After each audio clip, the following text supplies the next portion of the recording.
The progress of the federal troops towards ASABA could be measured by the approaching sound of heavy guns and the rattling machine gun fire. Eyewitness account described 24 hours of ferocious shelling during which ASABA suffered its first casualties. Then the massacre followed. Welcome to this historical documentary about ASABA massacre, which happened in 1967. Just watch and learn. Could be measured by the approach.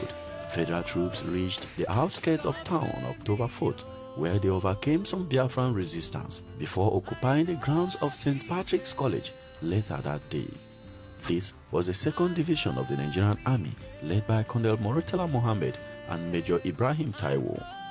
At this point, many of the residents had fled into the nearby bush. Hundreds of people, including some who had first fled to the bush, men, women and children, gathered at the square wearing white attire signifying surrender and singing One Nigeria, and also some bearing gifts for the soldiers. Since there was a lot of anxiety, some refused to take part. Both traditional criers using guns and trucks equipped with loudspeakers were reportedly calling on everyone to join. The chief information officer from Benin City, an ASABA man named Frederick Conway, was aboard one of these vans. Since he was well known, the sight of him allayed the fears of many residents who then came out in their numbers. Others were ordered to take part after being pulled from their homes by soldiers. Celestina Isishe was a college student who returned home to ASABA at the instance of northern pogrom and the threat of war. Her father resided on one of ASABA's most beautiful estates at the time, which was made of a large brick house and a number of outbuildings. The family, which consisted of her parents, younger brother Osi, sisters, and an older brother Emmanuel, together with his wife and little child, had felt generally secured back in their home. Her father was a powerful man, and the family had recently celebrated her brother Patrick's ordination as a Catholic priest. They were now hiding as shots started to hit their house. Osi and his friend Callistus, both students of St. Patrick's College, hid under beds. However, when the soldiers arrived at their compound, all hell broke loose. Osi and his friend ran out of hiding and were accused of being Biafran soldiers. They were shot one after the other as they approached a gathering of women who were on a forced dance outside the gate of the compound. About 4,000 residents took part and were led by elders from the community. Groups emerging from homes in the 5 ASABA quarters joined those who had congregated by a big tree on the Indebisi Road, across from the High Court.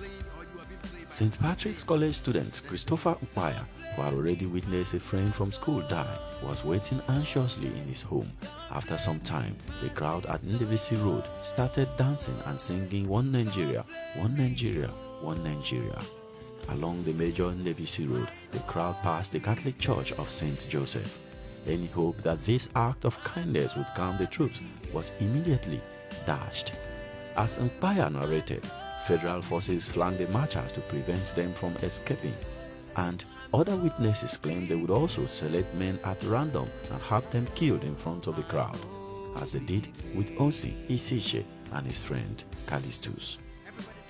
Once the crowd reached the corner of Ogbogonogo and Ogbeke markets, troops separated out women and small children, many of whom were carried into the maternity hospital on Indebisi Road, while the men and boys of around 12 years and above were channeled between 2 rows of soldiers down the side road that led to the square at Ogbeosowa, a village in the ASABA quarter of Ugbomanta. Eyewitness narrate how Paul Ogbebo, a federal soldier, tried to intervene. He said, "I was coming on my jeep and I saw a boy being taken away to be shot, and the mother held him by the waist, and then I came out and asked for this nonsense to be stopped, and when they refused, I cocked my gun, said, 'Don't do it or I will kill you.' I managed to save some lives there." However, things were now out of control. Ogbebo reported that he left the scene to join his own troops who were camped on the outskirts of town. At this point, witnesses describe how mothers were attempting to protect their young sons by wearing them skates and gloves so that they could look like girls. Their effort yielded little or no result as the men and boys were led away to the open field nearby. Here, One account reported that the federal troops divided the men into groups of 10 and shot them. Apparently, tired of killing their victims this way, they readied a truck-mounted machine gun and started shooting at the crowd of men. One survivor narrates as follows. When we got there, they said we should now stop. As we stopped there, they now surrounded us, sat us down, they started whipping us. The next thing we saw, the officer spoke in Hausa. I was born in the north, so I heard what he said. He said they should take us 10 by 10 and start firing us. I said, we are finished. Some people say they are just trying to threaten us. That officer now picked out somebody from the meet, shot him, picked out another, shot him. Then people were praying, Father forgive them, they don't know what they did. Another witness narrates as follows. 20 of our men were selected and lined up in front of us and told as follows. Today I be your God, me first, God second. God gave you life, me I go take him. 2 minutes time, you go die.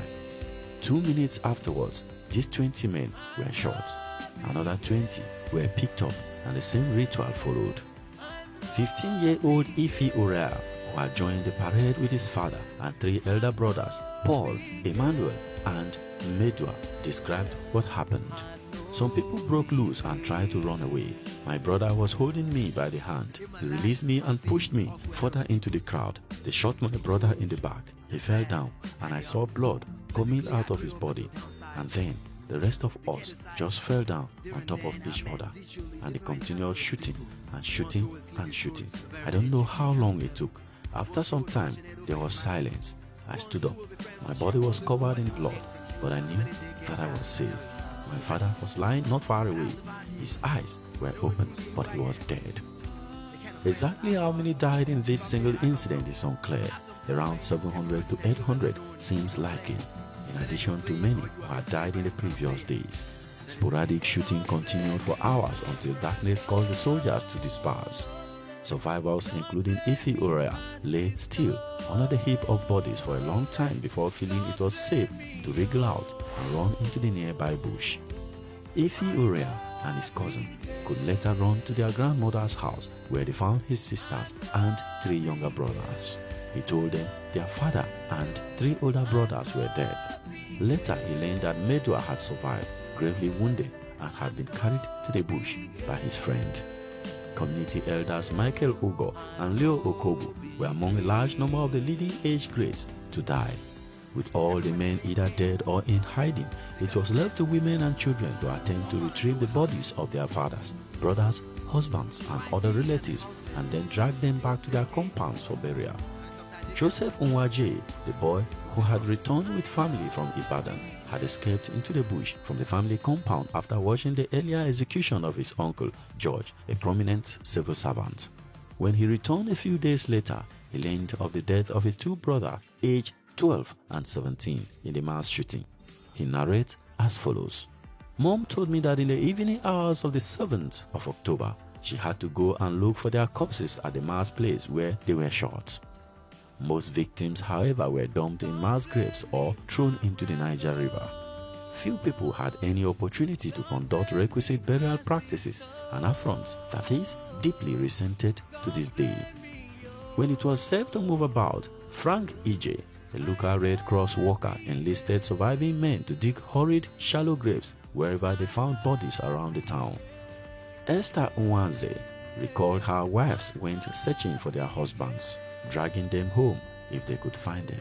Some dragged 2 days before they reached their homes. As more people began to trickle back into town, it became urgent to dig mass graves for the many unclaimed bodies. Who oversaw the massacre at ASABA? At the Justice Oputa panel that heard testimonies about brutalities against different groups and marginalization of different sections of the country, General IBM Haruna, retired, claimed that he ordered the massacre and had no apology. I, as a combatant commander of the troop, as a witness in this box, testifying for and on behalf of the soldiers who fought the Civil War, they fought it in the principle of preserving the Nigerian Federation. I have no apologies for maintaining the Federation of Nigeria. That was my task. If my commander-in-chief, who was in command, gave me command, which I carried out with troops, if he now fails to apologize, and he has apologized, it is in his own wisdom to do so. However, some historians contended that Haruna was not in ASABA in 1967. They argued that he took over from Murtala Muhammad as the commanding officer of the 2nd Division in 1968. But why was ASABA the target of the federal troops, and particularly Colonel Murtala Muhammad or even IBM Haruna? ASABA is the metropolis where soldiers like Major Kaduna Nziogu, the leader of Nigeria's first military coup on January 15, 1966, came from. Even though Nziogu was born and raised in the north, his parents were from Okpanam, 9 kilometers from ASABA. Okpanam fell within the ASABA metropolis or division as it was known then.